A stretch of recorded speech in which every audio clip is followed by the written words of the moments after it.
I opened the Quran to any page, and my eyes, the first verse my eyes fell upon, you know what it said? If you see a Jew behind a tree, kill him. I slammed the book shut. I threw it on the table. I was very angry. What is this trash you told me to read? আমি ইসলাম গ্রহণ করেছি কারণ আমি খোঁজ করছিলাম এমন কিছুর যা আমার জীবনে ছিল না। আর আমি অনুভব করতে পারতাম সেই শূন্যতাটা, দিস মিসিং পিস, একেবারে আমার কৈশোরের শুরুর থেকে প্রায় আমার আর্লি 20s পর্যন্ত। আর আমি সত্যিই জানতাম না যে আমার মিসিং পিসটা আসলে কী। আমি শুধু জানতাম যে আমার জীবনে কোনো একটা গুরুত্বপূর্ণ জিনিসের অভাব আছে, আর সত্যি আমার জীবনের যথেষ্ট অর্থ নেই সেই জিনিসটা ছাড়া, যার অভাব আমি অনুভব করি। তো একজন টিপিক্যাল টিনেজার হিসাবে আমি চেষ্টা করতাম সেই শূন্যতাটা পূরণ করার ভিন্ন ভিন্ন সোশ্যাল অ্যাক্টিভিটিজের মাধ্যমে, বন্ধুবান্ধবদের সঙ্গে সময় কাটিয়ে, আর জানেন জীবনের ভিন্ন ভিন্ন সময়ে ভিন্ন ভিন্ন জিনিস দ্বারা, যেগুলো সাধারণত আমরা চিন্তাভাবনা করে থাকি। তারপর আমার সিনিয়র ইয়ারে সময় হলো আমার ইউনিভার্সিটি যাওয়ার। আমি খুবই সুন্দর এক ইউনিভার্সিটিতে ভর্তিও হলাম, আর আমি সেখানে যাওয়ার জন্য প্রস্তুত হলাম। কিন্তু হয়তো বা আমি সত্যিই প্রস্তুত ছিলাম না, তাই আমি সেই সুযোগটাকে নষ্ট করে ফেললাম। আর আমি আমার পেরেন্টসকে বললাম আমি চাই 1 বছর গ্যাপ দিতে আর ভ্রমণ করতে। আমার বেশ কিছু বন্ধু তা করছে। আর সবচেয়ে অবাক করার মতো বিষয় ছিল যে আমার বাবা এতে রাজি হয়ে গেলেন। আর আমি সিদ্ধান্ত নিলাম ইসরায়েল যাওয়ার। ইউনাইটেড স্টেটসের বহু জিউস কিডসরা যাচ্ছিল।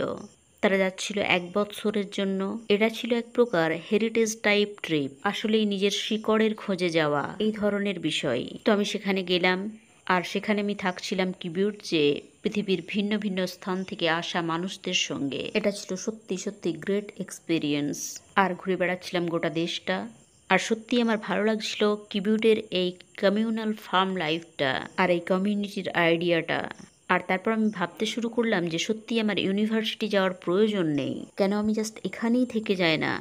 যাই হোক, সে সময় আমাদেরকে বাড়িতে চিঠি লিখতে হতো, কারণ তখন ইন্টারনেট ছিল না। তো আমি আমার পেরেন্টসকে আমার ইচ্ছার কথাটা জানালাম, আর তারপরেই আমি জানতে পারলাম যে আমার পেরেন্টস, আমার গ্র্যান্ডমাদার, আমার ভাই ইসরায়েল আসছে আমার কাছে, মূলত আমাকে কনভিন্স করার জন্য যে না, তুমি এখানে বাস করতে পারো না তোমার সারা জীবন, তুমি আমাদের সাথে বাড়ি আসবে এবং ইউনিভার্সিটি যাবে। আর আলহামদুলিল্লাহ, এটাই ছিল ভালো, এটাই ছিল আল্লাহর পরিকল্পনা, আর তাই ঘটল। যাই হোক, আমার ছেলেবেলাটা আমি যেতাম হিব্রু স্কুলে, আর তাই আমি একটু আধটু জ্ঞান অর্জন করেছিলাম ইহুদি ধর্ম সম্পর্কে। কিন্তু মূলত ইহুদিদের ব্যাপারে আপনি যেটা জানতে পারেন তা হলো কারাগড়ের বাছাইকৃত মানুষ ইহুদি ঐতিহ্য অনুযায়ী। আর গড়ের ব্যাপারে আপনি খুব বেশি কিছু জানতে পারেন না, শুধুমাত্র জানতে পারেন মানুষদের ব্যাপারে। আর সেখানে এ ধারণাটাও পাওয়া যায় যে আব্রাহাম একত্ববাদের উদ্ভাবন করেছিলেন। আর এটাই আমাদেরকে শেখানো হয়েছিল। তো এখান থেকে ইহুদি ধর্ম সম্পর্কে আমি একটা সংক্ষিপ্ত ধারণা পেয়েছিলাম, কিন্তু তখনও আমার মধ্যে একটা খোঁজ ছিল যে গড কে, আমার জীবনের উদ্দেশ্য কী, তিনি আমাদের থেকে কী চান। তো আমি আমার কৈশোরকাল থেকে এ সমস্ত বিষয়ে সার্চ করতাম আর খুঁজে বের করার চেষ্টা করতাম। আমি চেষ্টা করতাম মেডিটেশন করার, যেটা আমি করতাম একটা বড় আইল্যান্ডে আমার এক বন্ধুর সঙ্গে। আমি এতে নিযুক্ত হয়েছিলাম, আর আমি মনে করি যে এটাই ছিল আমার প্রথম কানেকশন কোনো প্রকারের আধ্যাত্মিক প্র্যাকটিসের সঙ্গে, দ্য প্র্যাকটিস অফ মেডিটেশন। এটা আমার জন্য ছিল খুবই আই ওপেনিং, কিন্তু এটা ছিল খুবই স্বল্পস্থায়ী। তারপর জীবন আবারও গড়িয়ে যাচ্ছিল যথারীতি।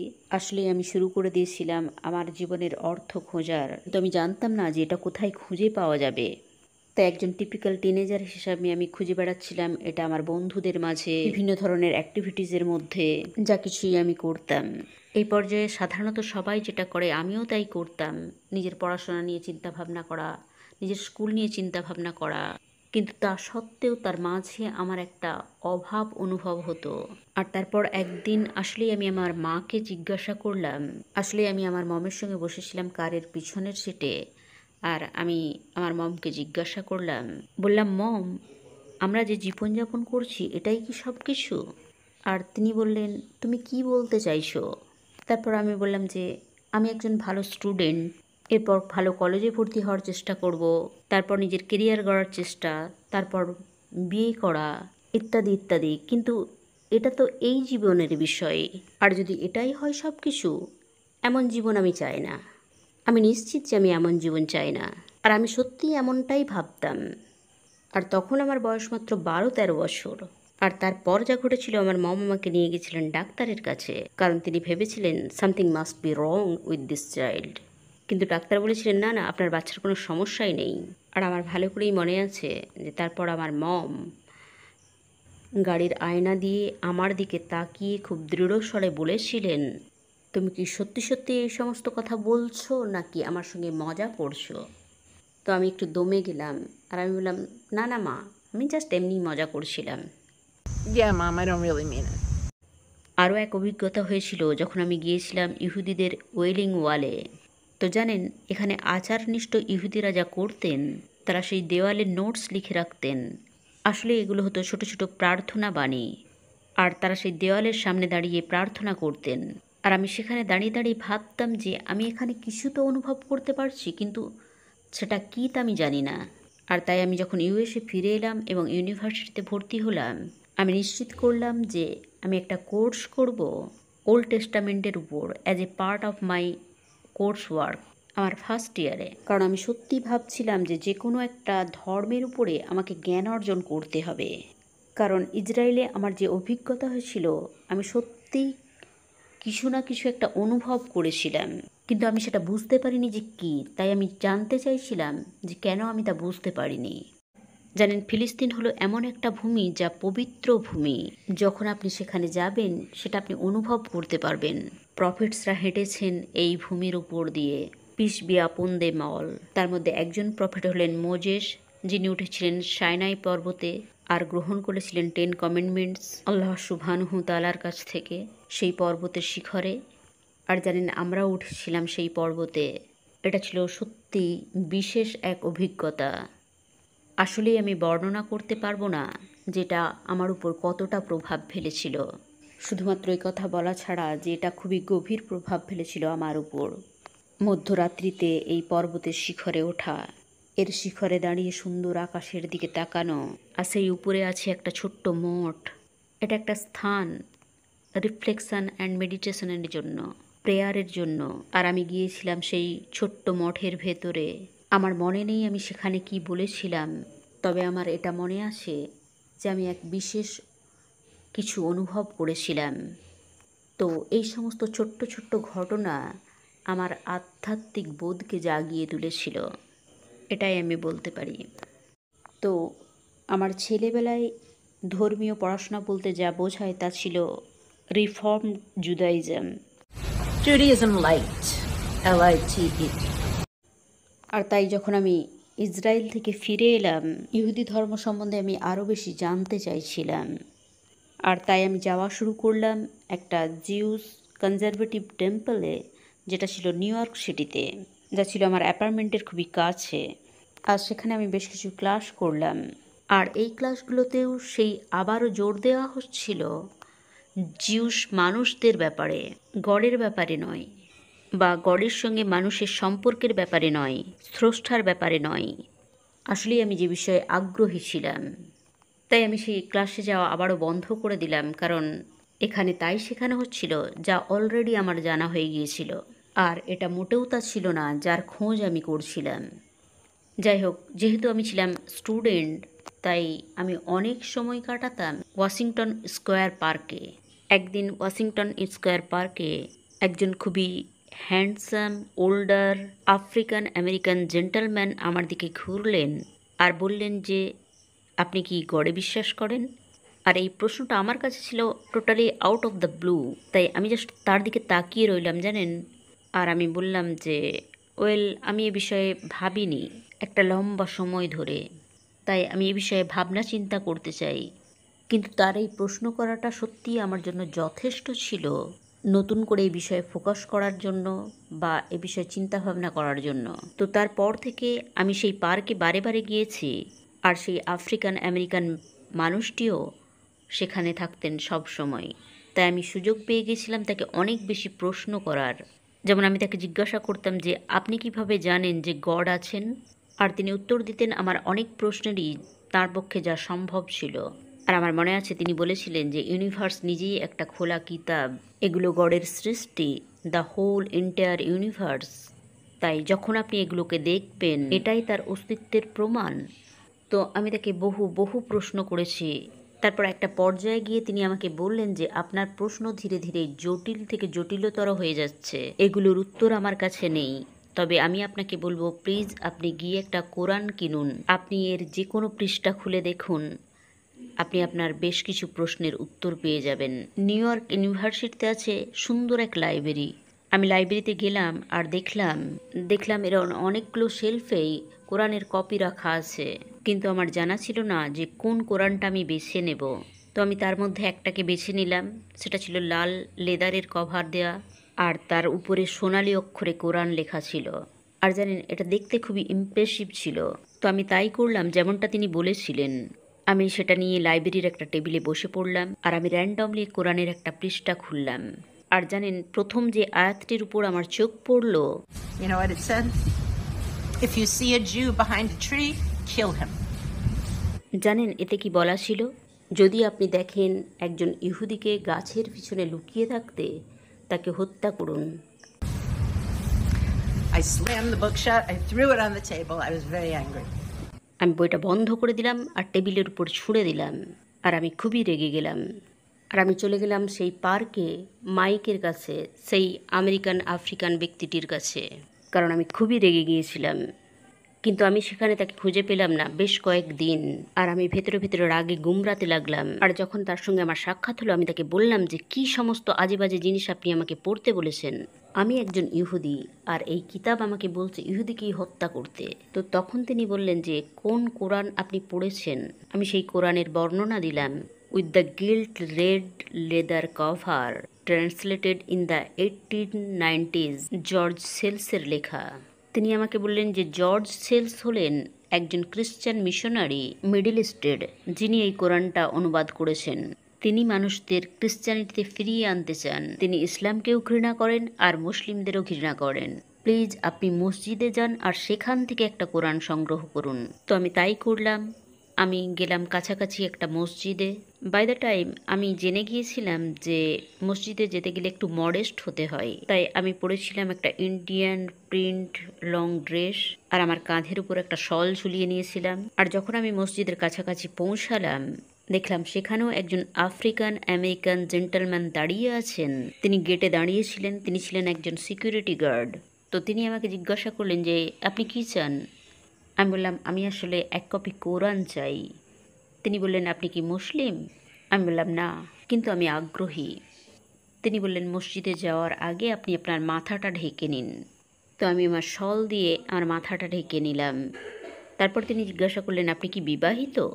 আমি বললাম না, তবে আমি বিয়ে করতে আগ্রহী এবং কোরআন পড়তেও আগ্রহী।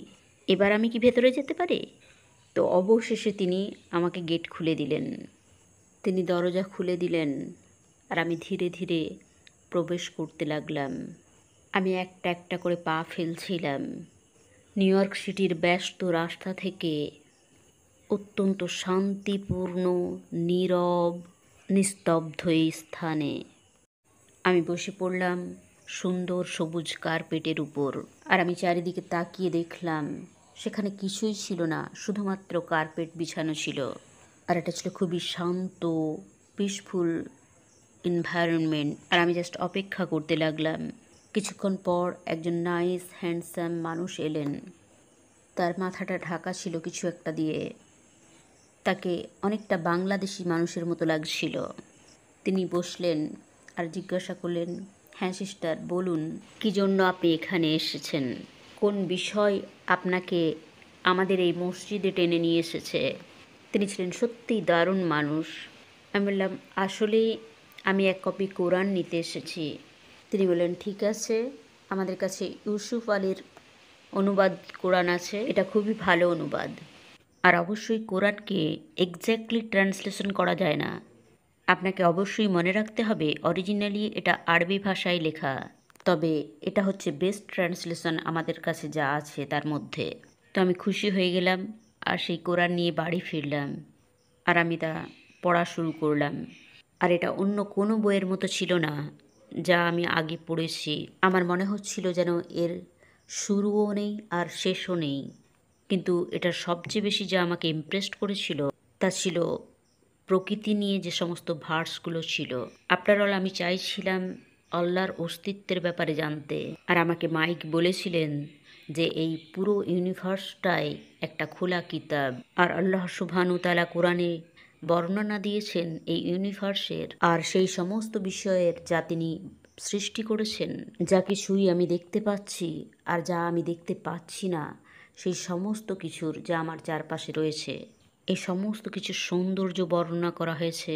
আর ওই সমস্ত পশুদের বর্ণনা করা হয়েছে যাদের আমরা খেতে পারি, যাদের দুধ পান করতে পারি, তাদের পিঠে চড়তে পারি।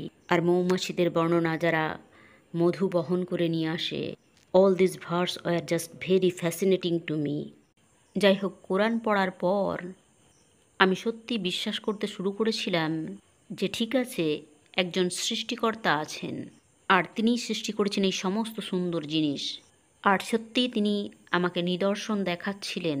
বিশেষভাবে আমি চাইছিলাম নিদর্শন, আর তিনি আমাকে নিদর্শন দেখাচ্ছিলেন। যেমন শনির সুন্দর বলয়, আমরা যা দেখেছিলাম প্রথম স্যাটেলাইট পিকচার, সেখানে খুবই পারফেক্টভাবে দেখা যাচ্ছিল এই বলয়গুলো তার পারফেক্ট শেপে। তারপর ফুলের পারফেক্ট শেপ, আকাশে ভাসমান মেঘ, ভিন্ন ভিন্ন দিনে ভিন্ন ভিন্ন আকাশের রূপ, এই সমস্ত জিনিস আমাকে দেখিয়ে দিচ্ছিল যে একজন ক্রিয়েটর আছেন। কিন্তু তখনও আমি বুঝতে পারছিলাম না এই সৃষ্টিকর্তার সঙ্গে আমার কোনো সম্পর্ক আছে। আর এই কথাটাই আমি আমার বন্ধু মাইককে জানালাম। আমি বললাম, জানো, আমি এখানে নিউ ইয়র্ক সিটিতে বাস করছি, ইউনিভার্সিটি যাচ্ছি, আমার বহু বন্ধু আছে, কিন্তু তা সত্ত্বেও আমি একটা একাকিত্ব বোধ করি। আর আমি বিস্মিত হয়ে যাই, যদি গড আমাদের সৃষ্টি করে থাকেন তাহলে তার সঙ্গে আমার সংযোগটা কোথায়, তার সঙ্গে আমার সম্পর্কটাই বা কি। আর সে বলল, এখানে একটা নাম্বার আছে, তুমি সেখানে কল করতে পারো এই প্রশ্নটা জিজ্ঞাসা করার জন্য। আসলেই তুমি কল করতে পারো গডকে? আমি বললাম, ওহ কমন, কি বলছো তুমি? সে বলল, আরে সত্যিই একটা হটলাইন নাম্বার আছে, 333334।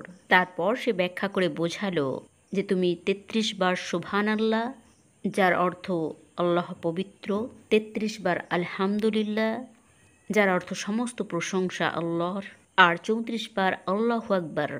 আর যদি তুমি এগুলো 33 বার এবং শেষেরটা 34 বার পাঠ করো, তুমি আল্লাহর সঙ্গে সংযোগ অনুভব করতে পারবে, লাইক এ টেলিফোন কানেকশন। আর আমি তার দিকে তাকিয়ে রইলাম আর বললাম, রিয়েলি? কিন্তু আমি সিদ্ধান্ত নিলাম যে আমি চেষ্টা করে দেখব। আর সত্যি আমি এই জিকিরটা শুরু করলাম। আমি কাজের জায়গা যাচ্ছিলাম, আমার ইউনিভার্সিটি যাচ্ছিলাম, আর তার মাঝে মাঝে আমি পাঠ করছিলাম সুবহানাল্লাহ, আলহামদুলিল্লাহ, আল্লাহু আকবার। আর এটার পর আমি সত্যি অনুভব করছিলাম যেন গড আমার সঙ্গেই আছেন, তিনি আমার থেকে দূরে নন। কোরআনের মধ্যে আল্লাহ সুবহানাহু তাআলা আমাদের বলেন যে তিনি আমাদের কাছেই আছেন, আমাদের রগের থেকেও বেশি, আমাদের জাগলার আটারি। আর আমরা জানি যে আমরা যদি আমাদের এই আটারিটা কেটে দিই আমরা মারা যাব। তাই আল্লাহ সুবহানাহু তাআলা হলেন আমাদের জীবনী শক্তি, যা আমাদের সঙ্গেই থাকে। আমি এটা অনুভব করতে শুরু করলাম আর আমার নিজেকে আরও জীবন্ত বলে মনে হতে লাগলো। আমি আরও বেশি খুশি অনুভব করছিলাম, আরও বেশি শান্ত থাকছিলাম, আরও বেশি প্রোটেক্টেড মনে করছিলাম নিজেকে। এমনকি যখন আমি একাকী নিউ ইয়র্ক সিটিতে হাঁটতাম তখনও, যখন থেকে আমি এটা বুঝতে শুরু করলাম যে আল্লাহই হলেন আমার সৃষ্টিকর্তা আর তাঁর সঙ্গে আমার এক বিশেষ সম্পর্ক আছে, আমি তার সম্বন্ধে আরও বেশি জানতে চাইলাম। আমি জানার প্রয়োজন বোধ করলাম আরও বেশি ইসলাম সম্বন্ধে। তাই আমি গেলাম আমার ইউনিভার্সিটির মুসলিম স্টুডেন্ট অ্যাসোসিয়েশনে। সেখানে আমি একগুচ্ছ স্টুডেন্ট খুঁজে পেলাম, তাদের বেশিরভাগই ছিল ইরানের।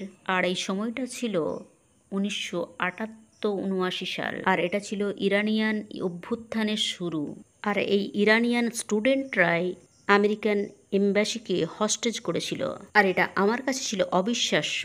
প্রথমত, কোন এই দেশ ইরান, যার নাম পর্যন্ত কখনো শুনিনি, তারা এই গ্রেট ইউনাইটেড স্টেটসকে হস্টেজ করে রেখেছে? এটা ছিল খুবই রিডিকুলাস ব্যাপার। তো আমি সেই এমএসএর স্টুডেন্টদের কাছে গেলাম আর বললাম, তোমাদের রাজনীতি যাচ্ছে তাই, কিন্তু আমাকে তোমরা তোমাদের ধর্মের ব্যাপারে কিছু বলো। তারা সবাই হেসে উঠল, আর তারপর তারা ইসলামের ব্যাপারে আমার সঙ্গে কথা বলতে লাগলো। তারা আমাকে ইউনিভার্সিটিতে তাদের সঙ্গে ডিনার করার জন্য আমন্ত্রণ করলো, আর তারা আমার সমস্ত প্রশ্নের উত্তর দিল হাসি মুখে। তারা একবারও রেগে যায়নি। আমি তাদের সঙ্গে কথা বললাম ইসরায়েল, জেনিজম, সব কিছু নিয়ে। ধীরে ধীরে আলাপ জমে উঠল। তারা তাদের ওয়াইফদের সঙ্গে আমার পরিচয় করিয়ে দিল, তাদের বোনেদের সঙ্গে। তাদের মধ্যে একজন সিস্টার ছিলেন খুবই লাভলি ওমেন, যার নাম ছিল ফারজানা। আমার থেকে বয়সে একটু বড় হবে। তিনি আমার সঙ্গে ছোট বোনের মতো আচরণ করছিলেন। আসলে তিনি আমার সঙ্গে মাতৃসুলভ আচরণ করছিলেন। তিনি আসলেই আমাকে প্রোটেক্ট করতে চাইছিলেন। তিনি তার বাড়িতে আমাকে আমন্ত্রণ করছিলেন বারে বারে। তিনি প্রতি উইকেন্ডে আমাকে ডেকে নিতেন তার বাড়িতে কুইন্সে, কারণ তিনি চাইতেন না আমি নিউ ইয়র্কে পার্টি করে বেড়াই। সম্ভবত যেটা করার সম্ভাবনা আমার থাকতো। তিনি যেন তার ডানা দিয়ে আমাকে ঢেকে রেখেছিলেন। তো আমি তার বাড়িতে প্রায়শই যেতাম, আর এটা ছিল খুবই শান্তিপূর্ণ স্থান, একেবারে মসজিদের মতো। জাস্ট মেঝেতে কার্পেট বিছানো ছিল, খুবই পরিচ্ছন্ন এবং সিম্পল। আর তিনি ছিলেন খুবই সচেতন ব্যক্তি। আমি ধীরে ধীরে তার কাছ থেকে একটু একটু করে ইসলাম শিখছিলাম। আর এক উইকেন্ডে আমি ফারজানার বাড়িতে গেলাম, আর সেদিন আমি ছিলাম খুবই আপসেট। আর তিনি আমাকে জিজ্ঞাসা করলেন যে হোয়াটস রং। আমি বললাম আসলে সম্ভবত আমি প্রেগনেন্ট। অফকোর্স এটা তার জন্য শকিং ছিল। তিনি বললেন আচ্ছা, তাহলে তুমি কি করবে ভেবেছো? তুমি কি জানো আমাদের ধর্মে অ্যাবর্শন করা নিষেধ? আরও সেই সময় আমি নিজের থেকেও জেনে গেছিলাম, আমার অন্তর থেকে, যে অ্যাবর্শনটা সঠিক কাজ নয়। আল্লাহ সুবহানাহু তাআলার কাছে এটা গ্রহণযোগ্য নয়। আর আমার প্রয়োজন তার ইচ্ছার কাছে আত্মসমর্পণ করা। তারপর তিনি আমাকে বললেন, তুমি কি জানো তুমি কালকে মারা যেতে পারো? তিনি ছিলেন খুবই সিরিয়াস। তিনি আবারও বললেন, তুমি কালকে মারা যেতে পারো। তুমি কি চাও মারা যেতে আল্লাহ সুবহানাহু তাআলাকে নিজের সৃষ্টিকর্তা এবং রব রূপে স্বীকার না করেই? আর আমি বললাম না, তা আমি করতে পারি না। তিনি বললেন এটাই সময় তোমার শাহাদার ঘোষণা দেওয়ার। তো তিনি সমস্ত আয়োজন করলেন, এমএসের সমস্ত স্টুডেন্টদেরকে আমন্ত্রণ করলেন। একটা ছোট্ট গ্যাদারিংয়ে আমরা সবাই একত্রিত হলাম। সেখানে একজন ইমামও উপস্থিত ছিলেন, তিনি ছিলেন ইরাকের। বাকি আমরা সবাই ছিলাম স্টুডেন্ট। তিনি আমাকে শাহাদা পাঠ করালেন, আর আমি রিপিট করলাম তার পরে পরে। Repeated after him, La ilaha illallah, Muhammadur Rasulullah. Alhamdulillah, all praises to Allah. As it turned out, I was not pregnant. আলহামদুলিল্লাহ, এটা এত দ্রুত ঘটতো না যদি আমি প্রেগনেন্ট না হতাম। কিন্তু সে সময় আমি নিজেকে সমর্পণ করে দিয়েছিলাম আল্লাহ সুবহানাহু তাআলার কাছে। আর ইসলামের অর্থ এটাই। ইসলামের অর্থ শান্তি, আত্মসমর্পণ, আল্লাহর ইচ্ছার কাছে আত্মসমর্পণ করা। আর এইভাবেই আমরা সিজদায় মাথা নত করি, বলি আল্লাহ তুমি আমাদের সৃষ্টিকর্তা, যা কিছুই আমাদের সঙ্গে ঘটবে তুমি সব জানো, তাই তোমার কাছেই আমরা আত্মসমর্পণ করছি। আর আলহামদুলিল্লাহ, এর মাধ্যমেই সত্যিকার শান্তির অনুভূতি আমরা পাই। আর মাশাআল্লাহ, আলহামদুলিল্লাহ, আমি বলতে পারি যে এই অনুভূতি আমি আমার সারা জীবন ধরে বইছি। এই শান্তি আর স্বস্তির অনুভূতি। অবশ্যই তিনি আমাদেরকে পরীক্ষার মধ্যে ফেলেন, আমাদেরকে সংগ্রামের মধ্য দিয়ে যেতে হয়। কিন্তু আমরা জানি যে আল্লাহ আমাদের উপর সেই বোঝা চাপান না যা বহন করার ক্ষমতা আমাদের নেই। তার পরবর্তী জীবনের ইতিহাস আমি ছোট করে বলে দিই। আমি বিয়ে করেছি, আমার আছে 4 সন্তান। এখন আমার সেই 4 সন্তানেরও বিয়ে হয়ে গিয়েছে, আর এখন আমার আছে 14 গ্র্যান্ড চিলড্রেন। সো আলহামদুলিল্লাহ, জীবন অত্যন্ত সুখের সঙ্গে অতিবাহিত হচ্ছে। আমি শুধু চাই অনেক অনেক শুকরিয়া আদায় করতে আল্লাহর।